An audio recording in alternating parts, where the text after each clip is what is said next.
weltare ɓiɓɓe fulɓe andu diine ma fedde heblo sukaɓe afrique kam e yeɓoɓe ayaw weltare tv takusan yoni e palol lappol dande maygol rewo e wargo mayir gambi bafata dinguira e fallemme ko on takusan yoni ha toon to ñorodi sayel ina jeeya gardinde kabaruji men leydi sénégal men kal e jaltugol tawi ko Souleymane Birane Diop e nder kasoji ɗi walla mbiyen nder prison ngaji ɗi leydi sénégal men kal tawi ha hande e nder leydi sénégal tana baɗɗo toon to gare routiére mo Kédougou nder leydi sénégal jokkoten tawi hande ko a gardindi kabaruji men kal e vote projet loi ji ɗiɗi gonɗi e votede ha hande tawi ko oɗo saaha e nder suudu saɗɗeji leydi sénégal leydi Mauritanie men kal e déclaration politique général tawi ko on gardiɗo jagorɗe mo leydi Mauritanie woni Mohamed Wula Mawlud e nder leydi Mauritanie men kal e caɗele ɓen dognoɓe tawi otoji biyeteɗi tuk kaɗaɗi kay dognude oɗo saaha e nder leydi Mauritanie e yoga e leyɗele leydi Mali mi en kal tawi ko jonde jagorɗe leydi Mali baɗɗi e ñalawma hanki o yoga e kedde dunde Afrique men jaaha toon to dowlo Côte d'Ivoire kam e Afrique du Sud caggal dunde Afrique men jaaha to France Bagdad Nouvelle Zélande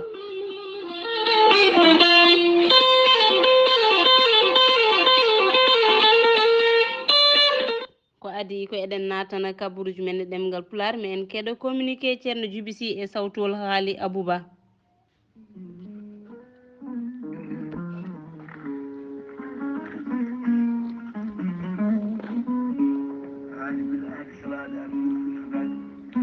aadi biladi salade aadi ɓiri furi fittude aadi ceerno Djiby wi ko fittata aadi hakkude mum e hettiyankoɓe weltare ɓiɓe fulɓe andu diine maɗa ceerno Djiby ko wittiyanke ko safriyanke safruji fina tawa ceerno Djiby ko jaadino ɓalawal e danawal kala ceerno Djiby ko laaɓɗo reedu malaɗo wune ceerno Djiby ne safra fiiji kewɗi ɗi jiida cirol ko wayno kista fibroma dogam sitta rewɓe ronkuɓe sowade rewɓe dartoraɓe kala ceerno Djiby ne yawran ɓe worɓe ustoraɓe goragu e yawɓe dakmitade kala ceerno Djiby ne jogui leɗɗe e fannuji tati hen fannu goto sa ƴetti ɗum fodde sappo e tati rafin yaltema ha laaɓa fannu ɗiɗaɓo sa ƴetti ɗum fodde sappo e jeenayi rafin yaltema ha laaɓa fannu tataɓo waddete koye gawri samme walla gawri ndemiri woni suuna so tawi a waɗi no wirumani fodde temedere rafin yaltayma ha laaɓa ceerno Djiby ne jogui pegge e usula bawɗe neldede kala leydi e kala continent neɗɗo wawi wonde taw ko ɓeydoje arsigaji pittoji dabruji ceerno Djiby ne jogui leɗɗe wonande usuraɓe gora ko biyeteɗe muuɗa hirde noon ko yeddi ƴeewa ƴettat joni jiɗɗa hoorema hano hannirta ni ceerno Djiby ko laaɓɗo reedu malaɗo wune so tawi wayennama ka miskino safruma ha mbiya wen taw hay mbuɗa yoɓani so wona noon nduɓe rafiji ɗiɗi on janowo hoore walla mo wara siddeji bahɗiɗi hoore mum ha habba ceerno Djiby ne andina dendagal kilineɓe mum e oɗo saaha joni mo tawi nder leydi Sénégal to wuuro wiyetego Agnam Siwollo waɗɗani collége keso wuuro ngo ma yiɗon galle goto nan ɗon ene waɗa karoje boɗeje koye nder on galle ceerno Djiby tawate ceerno Djiby ko bawɗo listihar an jidde waɗnede listihar ko indema inde nenema dokkatama o haala ko nema ha mbiya yoni jidde waɗnede listihar wonɓe nder leydi Mauritanie ko ujunere uguya dendagal noon leyɗele ñamoje CFA ko temedde nayyi CFA jidde waɗnede listihara ceerno Djiby ne jogui numéro mum weev kadi ko numéro orange money ko 00221 77 653 03 67 ceerno Djiby ene wiya dendagal kilineɓe muma tawateɓe nder leydi Sénégal yiɗɓe jokkodire makko tawi ko appel normal e oɗo saaha joni ko numéro leydi Sénégal mbaɗata ko 78 163 24 82 so tawi noon ko yimɓe jokkodire makko to banggue WhatsApp ceerno Djiby jogui ko numéro leydi Mauritanie ko 00222 mbaɗa 47 22 80 84 ceerno Djiby ne andina dendagal kilineɓe mum wonde base makko to nakcoɗe ne golla hano hannirta ni ne tawi ɗon min ñi ko biyeteɗo ceerno Alassane ko laaɓduredo malaɗo woni ganduɗo gollete ɗe no hannirta ni ceerno Alassane noon heɓete koye numéro makko leydi Mauritanie ko 32 62 04 99 ceerno Djiby Sy ne wiye dendaangal banndiraaɓe mbadden danndo faade makko sen gummima e communiqué ceerno Djiby Sy paaɗen ko e communiqué gurel te e sawtu walla Sar Abdoulaye Sar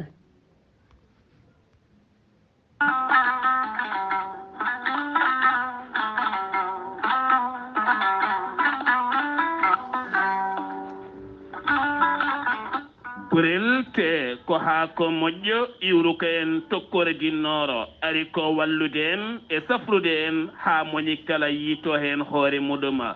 gurel te ko safara ɓolo woni e muɗum heewɓe hutortoɓe gurel te kolliti enen jiito heen koye mumena hay so tawi woni ko ñabboji goɗi ɗi kaalaka e ko gorel te safrata ko gorel te ko haa ko moƴƴo wooca ko a wulnan ndiyam ma haa wula mbaɗa heena aɗa yara aɗa yiito heen cellal ɓanndu maɗa gorel te ala rewam ala effet ala haydara so tawi a waɗiri no wirani ma yiito heen cellal ɓanndu maɗa an jogiiɗo AVC jogii cardiaque ƴiƴam dogata e ɗaɗi mum ɓanndu jaaɗoru ɓanndu wulloru neɗɗo tuƴiiɗo koyɗe muusooje koppi muusooje keeceje muusooje noonne kadi mo yahata juma e jama jokkoyde enɗam ngam ɓanndu muusooru sa jokkondire gorel teyya jooni jooni keɓa heen ko laaɓi an lelotooɗo haa jamma jenga ɓanndu ma wona jaadde donka foocaade ngam jonde ngam goɗɗuma saɗa yara gorel teyya ƴiiƴam ma dogade ɗaɗi maɗa an hoore maɗa haa poccoɗa loyya sa yiɗi jokkodirde e gorel teyya jahata koto site maɓɓe internet woni google tappa www point gorel te joni joni keɓa hen kollaɓi sa yiɗi jokkodirde tongoɗe gorel te so tawi koto Italie gonɗa jokkodirta koye ceerno Abouli mbatta ko plus 39 339 856 67 39 so tawi gonɗa koto Espagne jokkodirta koye Boy Amadou Touré plus 34 643 29 22 96 so tawi gonɗa koto États-Unis de Amérique jokkodirta koye Abousso Kawral Fouta Business plus 1 34 77 01 56 77 so tawi gonɗa koto leydi France jokkodirta koye Amadou Ba 06 52 19 76 71 so tawi koto France gonɗa jokkodirta koye Haruna Gayda 06 50 99 64 43 musidɓe tedduɓe gorel teyya ko safara ɓolo woni heena kettode kaburuji mon e demgal pula Afrique Asie Europe Amérique Moyen-Orient Océanie jam ñalle mon heɗiyankoɓe weltare ɓiɓɓe fulɓe andu diine ma fedde heblo sukaɓe Afrique kam e yewoɓe ayaw weltare TV kabaruji e demgal pular kikiɗe alhamis hande nogas lewru juillet hitande uñaɗiɗi e nogas e tati ɗo e haalirde nde ko Bannour Mamadou Sarr to karallagal ha mbawon yebde to banggue YouTube ko Seydou Abouba no mbiruɗen e gardidi kabaruji men leydi Sénégal alarba hanki sappo e jeenayyi lewru juillet hitande uñaɗiɗi e nogas e tati Elhadji Malick Ndiaye ko joguiɗo konngol landa Pastef yaltini haalande mum hollirde hono Birame Souleymane Diop wawi hebde liberté provisoire caggal nde o nangono e yontere ɓennunde siftinde kanko Souleymane Birame Diop kanko woni tawi ko gardiɗo commune de Thiès woni maire commune mo Thiès saabino nangal makko ko caggal nde hoorejo leydi Sénégal hono Macky Sall sutno konngudi mum wiide kay ƴamtani lefol laamu dawal tataɓiyol walla mbiyen mandat tataɓa kanko Birame Souleymane Diop o holliti wonde président Macky Sall koko yiɗi wadde tan hono hoorejo leydi Côte d'Ivoire woni Alassane Ouattara wanno e hitande uñaɗiɗi e nogas so winode ƴamani ƴamtata lefol laamu caggal mum jamfi ƴamti lefol laamu ko ɗum addanimo nangede e siftinde Alassane Ouattara hoorejo leydi Côte d'Ivoire addanno ɗum kay ƴamtude lefol laamu mandat tataɓo ko caggal nde gembuno candidat mum e hitande uñaɗiɗi nogas e ɗin sungoji hooreɓe leydi on yalti aduna kankone o wi ɗo hankkadi kay ñoosi ala goɗɗo mo gembat ko kañum tan gemboto gam kay ƴamtude lefol laamu e dawol tato ɓiwol ha hande e nder leydi Sénégal gare routiére mo Kédougou ko suko biyetenoɗo Sadou Bari ina yaretno e duuɓi 30 tawi liggotono ko to wiyete $7 ko ministre o wonno toon ko kañum tawa ina seeri e fittande mum toon to gare routiére mo Kédougou alarba hanki o sanga waktuji 10 pawɗi hojomaji 30 subaka commissariat mo central Kédougou wawi hollide ko fuɗɗi hebde e kabaruji makko kanko Sadou Bari omo wonduno e musal abdominal ina wonno kadi e fimde makko tawi ko yanode Guinée gam wawde ƴeewoyde toon safara ko ɗon o tawa to gare routiére mo Kédougou omo seeri e fittandu makko suudu sarɗiyeji ndi leydi Sénégal ɓen suɓaɓe tedduɓe oɗo ñalawma hande ina kay kuccodiri e jagorgal leydi Sénégal kalfinaɗo ko fate justice woni Ismaïla Madior Fall gam wadde projet ji loi ji ɗiɗi tawi gadana o ko projet loi numéro 10 2023 taw ko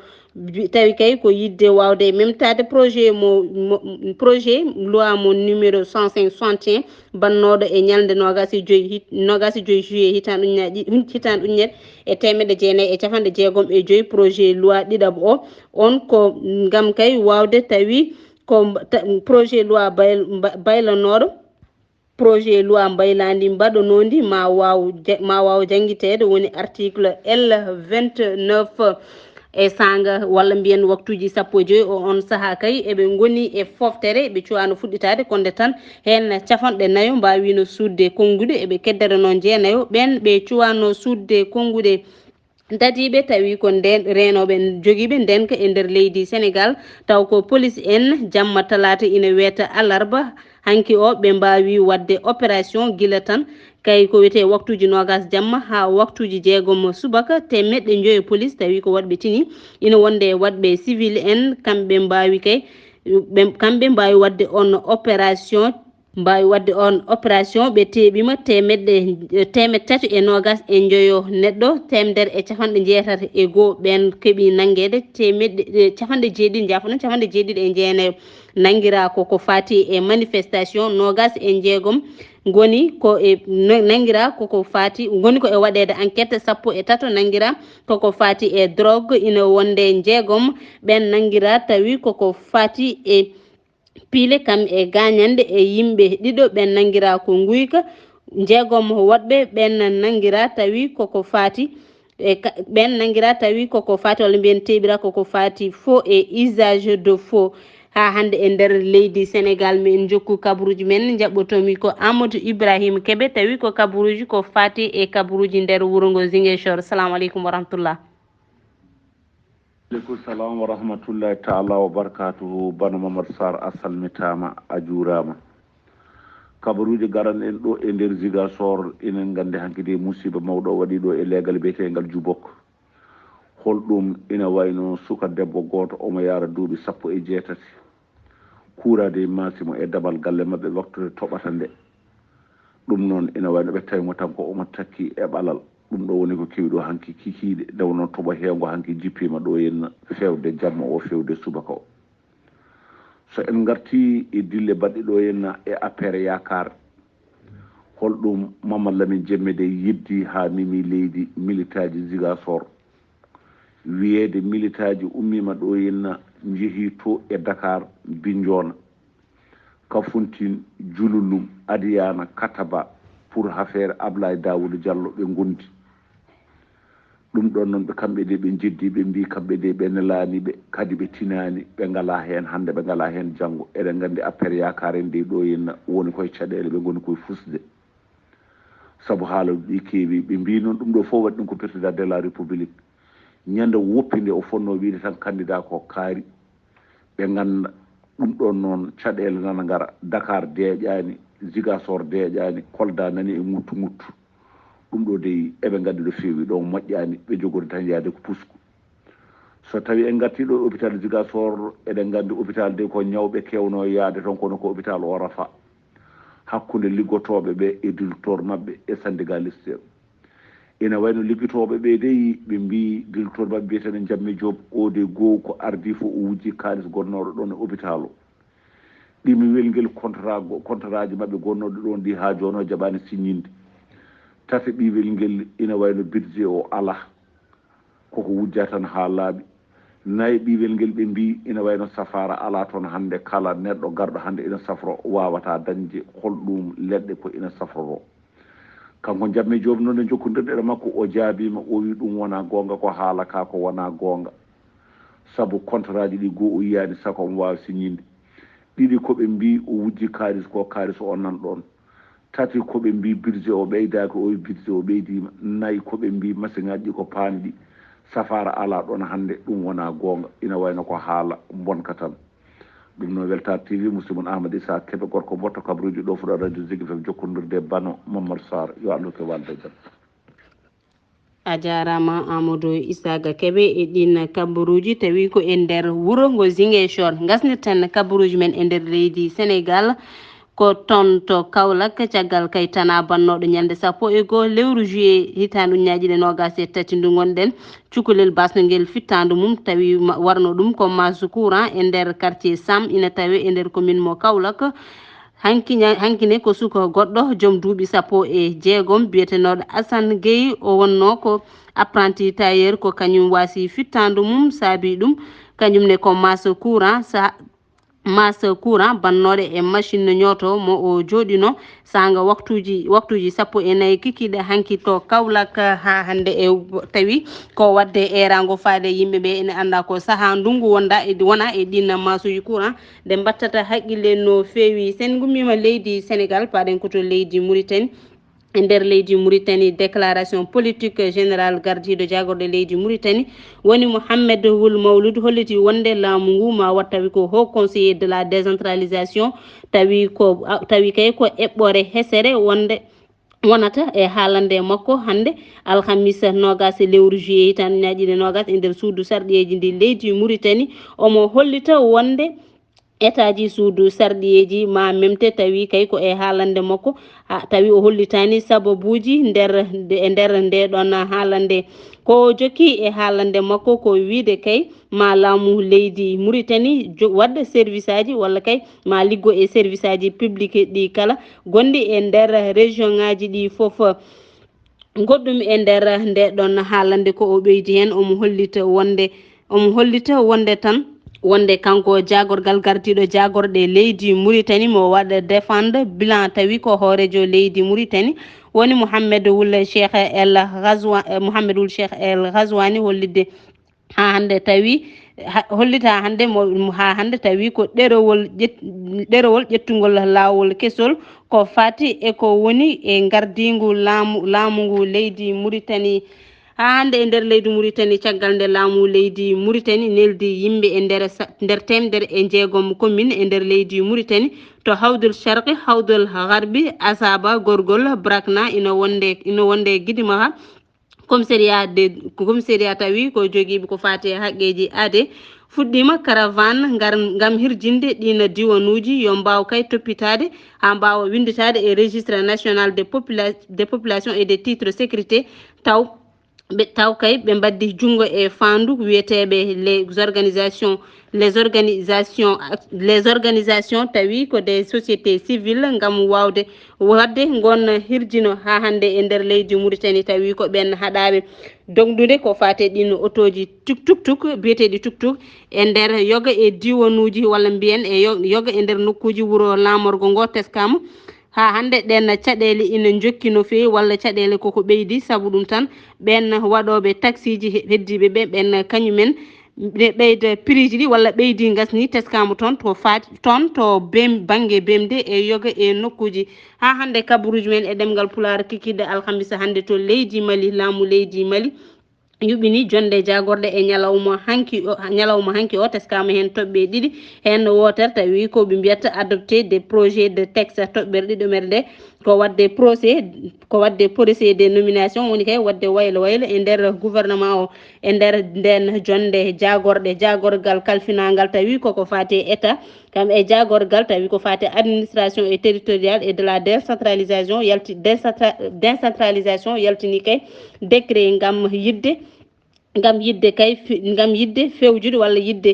wadde médaille d'honneur watta waɗede médaille d'honneur de l'administration yo wattu waɗede caggal nde teska ɗum meeɗa waɗede ina wonde kay wawde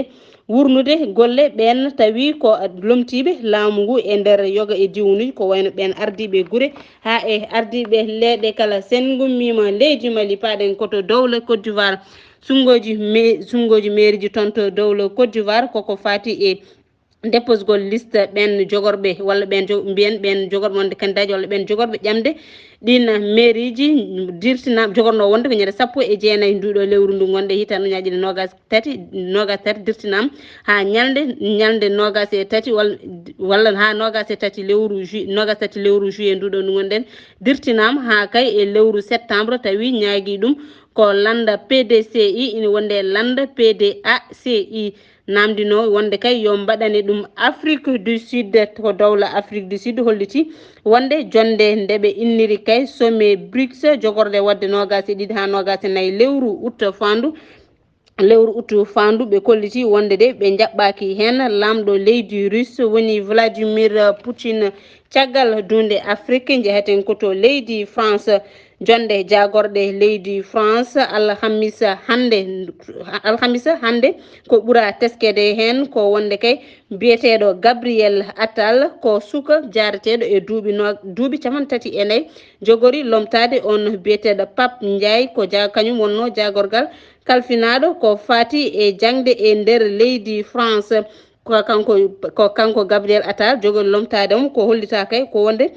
ko ngol ɗo woni lawol gadanol ko suka joguiɗo ɗino duuɓi jarte duuɓi 34 ina jogo ngal ɗo ina huufa ngal ɗon jagorgal tawi ko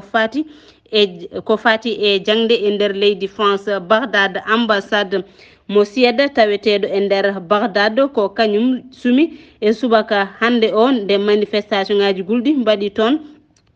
mbaɗi toon laamu dowla Bagdad holliti wonde kay liggotoɓe e nder ambassade o fof ina kisi ko adi enquête goɗɗo ina waɗe Nouvelle-Zélande ñalawma hande o puɗɗima kay ko fati eko wiyete mondial football féminine woni kay foot koyguel tawi ko rewɓe